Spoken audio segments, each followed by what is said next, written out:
So therefore, if I'm to define myself in a scientific way, I will find that if I am to make a clear description of my body, my organism, my behavior, and say what it's doing, I find that I cannot describe what my body is doing unless I also describe the surroundings, the environment in which it is doing it.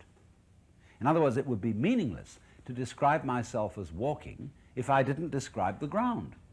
Because if I didn't describe the ground, my description of walking would simply be of a person swinging his legs like this in the middle of empty space. That wouldn't be walking. I have to describe the ground in which I walk.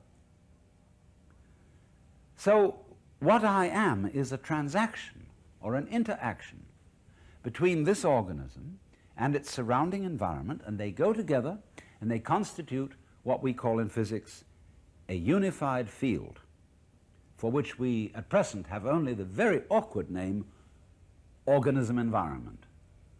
You know, put it all together.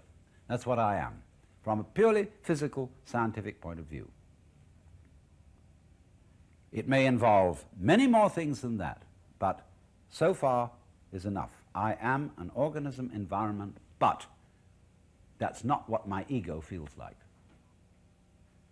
That's not the average commonsensical conception of I.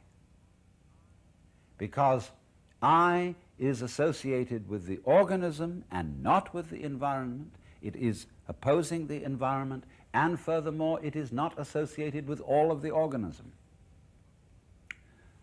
Because, as I said, the ego tends to regard the rest of the organism as the chauffeur to the automobile. Well, how do we get this false sensation of being an ego? Well, it seems to me that it's made up of two things, and the first thing we have to understand, which I have explained before in a previous talk, but it's worth going over it again, is that in the course of civilization, we make a confusion between our ideas and words and symbols about the world and the world itself. You know, the general semantics people founded by Dr. Korzybski, they have a little song. Oh, the word is not the thing, the word is not the thing, hi-ho the dairy-o, the word is not the thing, because obviously you can't get wet in the sound water.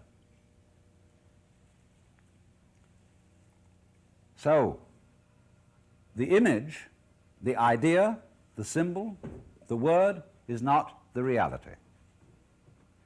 So the ego, what we feel as I, consists of two elements. Number one is our image or idea of ourselves.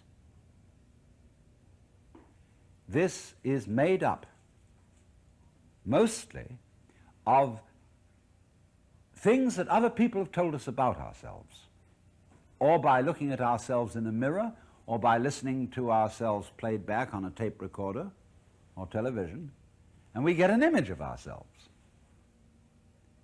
When I was a little boy, I remember I had a friend up the street called Peter, and I admired Peter very much.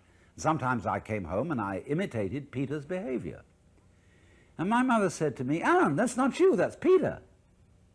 Because you see, she was giving me an image of myself. And when I did anything terrible, she said, "Alan, it's just not like you to do that."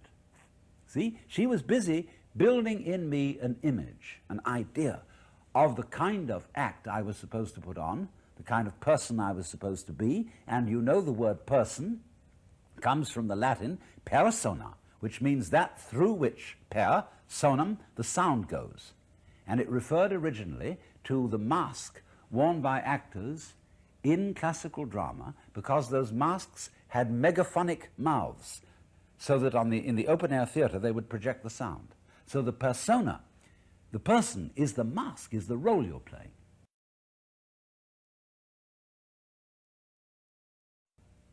And all your friends and relations and parents and teachers are busy telling you who you are, what your role in life is. And you know there are a certain number of acceptable roles you can play. So, first of all then, your sense of I is your sense of who you are, Whether you're a tinker, tailor, soldier, sailor, rich man, poor man, beggar man, thief, whether you're a clown type, a strong, silent man type, a clinging vine, feminine type, etc., we can name dozens of them. But you identify yourself with a certain way of acting. It's quite complicated, but nevertheless, there's a certain way of acting with which you identify yourself and which constitutes your image.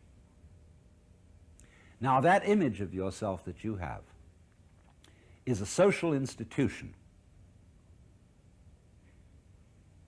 In the same way, for example, as it is a social institution to divide the day into 24 hours,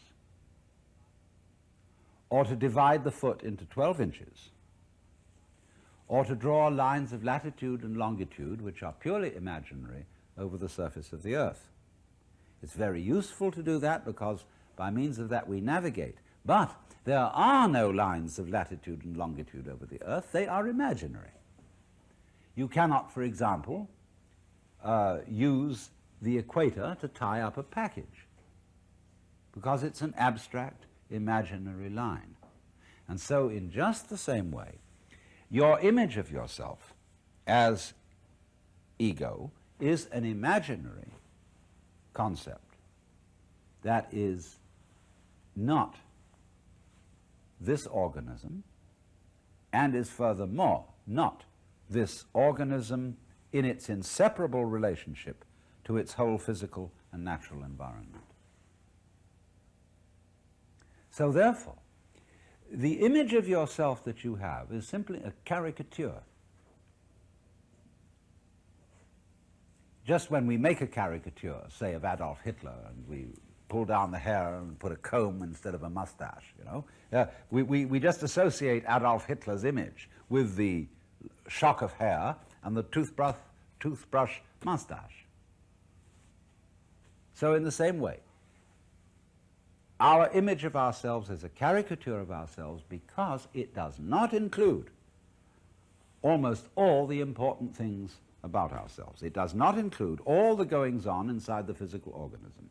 Oh, we get belly rumbles, and occasionally we're aware of that. Occasionally we're aware of our breathing. Occasionally we're aware of it hurts somewhere. But for the most part, we are totally unconscious of everything going on inside us. We're unconscious of our brains and how they work. We are unconscious of our relationships to the external world. Many of our relationships to other people are completely unconscious. I mean, we depend, say, on telephone operators, electricians supplying our electricity, on all kinds of services that we never even think about. We don't think about air pressure. We don't think about the chemical constitution of the air we breathe. We don't think about cosmic rays, gamma rays, X-rays, the output of the sun. All these things are absolutely essential to our life, but they are not included in the ego image. So the ego image is very incomplete. In fact, it's an illusion. But we say, now, look, it can't be that way. Because I feel I. I mean, it's not just an image of myself I have. I have a solid feeling behind the word I. When I think I feel there's something there. So I feel, don't I, that behind this image, this symbol of myself, there is what we would call a concrete referent. There is a feeling, a solid sensation to which it refers. Now, what is that? Interesting question, because the first thing, if your brain is your ego, you have very little in the way of direct sensation of your brain. In fact, operations can be performed on the brain with only surface anesthesia because there's no feeling in the brain itself. Try that one out for size. You don't feel all these interior operations. They, therefore, cannot be the sensation of ego. When your eyes are functioning well, you don't see your eyes. If your eyes are imperfect, you see spots in front of them. That means there's some lesions in the retina or wherever it may be. And because your eyes aren't working properly, you feel them. So in the same way, you don't hear your ears. If you have singing in your ears, it means there's something wrong with your ears. So therefore, if you do feel yourself, there must be something wrong with you. And whatever you have the sensation of I is like spots in front of the eyes. It means something's wrong with your functioning. That's why you feel you're there. Why you feel you as being different from and somehow cut off from all that you really are, which is everything you're experiencing. The real you is the totality of everything you're aware of and a great deal more besides. If you allow your body to be carried away by worries, by fear, and then the conditions for sickness will be created. But if you know how to concentrate, to allow your body to be free, to rest, it will be able to restore itself. Your body has a natural tendency to restore herself, to heal herself, to renew herself. If you know how to give your body a chance, if only you authorize your body to do so. But you do not authorize your body to do so because you continue to abuse your body, to treat your body with violence by the way you eat and you work and you worry. That is why the first thing I have said 2 times, 3 times even, to do is to go back to your body and to make peace with it and to allow it an opportunity to calm down and to heal. Breathing in, I calm my body. Breathing out, I smile to my body. This is an exercise proposed by the Buddha. And then the second element of your person is called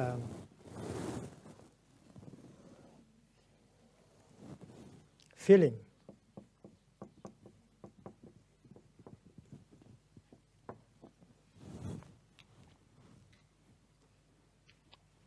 The painful feelings, the pleasant feelings, the neutral feelings, the mixed feelings, all kind of feelings. And here you have another river flowing day and night within you, the river of feelings. Your feelings are born. Your feelings stay there. Your feeling affect other sections of your person. There are feelings, there are emotions, and when they manifest, you are very seldom there in order to take care of them. You are afraid of your feeling. You are afraid of your emotions. And when you have an unpleasant feeling, a painful emotion, your tendency is to run away, to try to run away, to take refuge outside of yourself. You don't know the art of going back to yourself in order to recognize your emotions, your feelings, and to take good care of them, to embrace them tenderly, and to allow them to calm down. Another exercise offered by the Buddha is breathing in, I'm aware of my feeling. Of breathing out, I calm my feeling. It's very clear. Going home to us, to take care of our body, and then to learn to take care of our feelings. Our feelings also are a suffering baby in us. And they have been left alone. And we don't know how to take care of our feelings and our emotions. Therefore, we have to go home to us and take care of that portion of the territory which is very large. The domain of feeling, the domain of emotions. Go home and take care. Because you have so many feelings and emotions that are in conflict with each other. Not only we have war in the realm of form, of physical body, but we have the war in the domain of our feelings. Our feelings, we have to come home to them, recognize each of the feelings, embrace them. Not trying to fight any feeling, not trying to suppress any feeling, but recognize and embrace them all and help them to calm down before we can go further.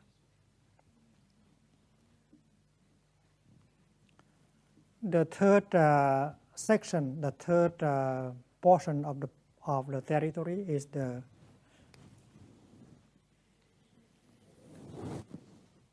perception.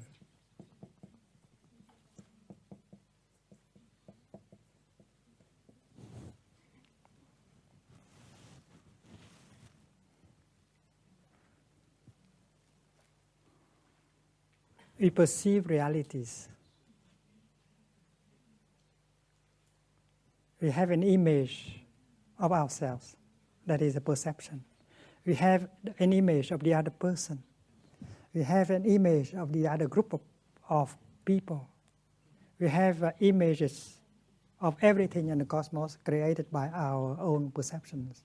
And these images are often very wrong. They are called wrong perceptions. And because of our wrong perceptions, we suffer very deeply, and we make the people around us suffer very deeply. And also our perceptions are in war with each other.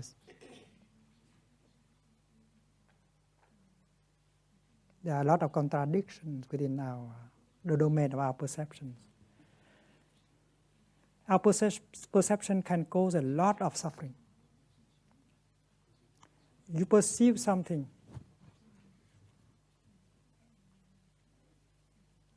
and the object of your perception can start a lot of suffering within your body and your mind. Suppose you are walking like this in the twilight and you see a snake. It may not be a snake, but in twilight you think that it is a snake. It may be a piece of rope.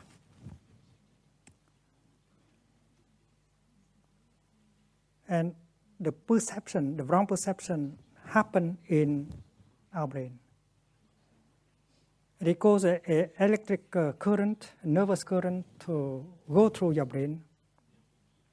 And that nervous current touch a gland, adrenaline, and cause the gland to release a chemical substance called adrenaline in the bloodstream.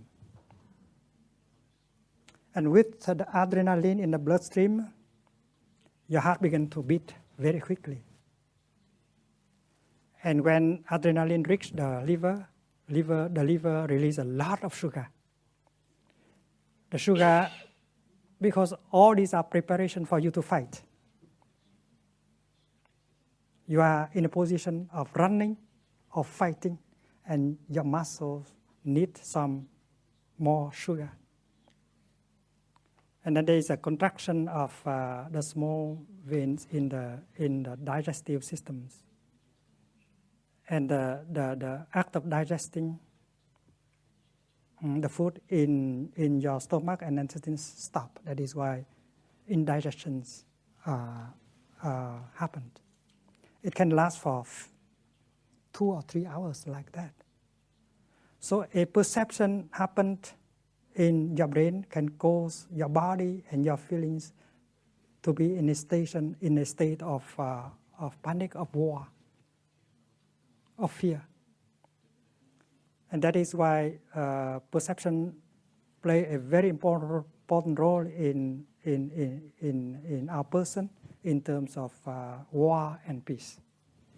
And that is why meditation means also to go back to the river of perceptions and look deeply into the nature of your perceptions, because many of them are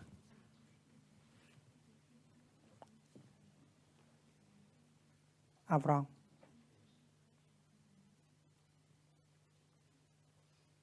And wrong perceptions are the foundation of many unpleasant, painful feelings and emotions. We have allowed them to be like that for a long time. We have not had the habit of going home in order to recognize them, to embrace them, to calm them down, and to look deeply into their nature. And to meditate means that. It means to go home, to recognize them, to embrace them, to calm them down, and to look deeply into the nature, to understand. Understanding will liberate us from the wrong perceptions and from the suffering caused by our wrong perceptions.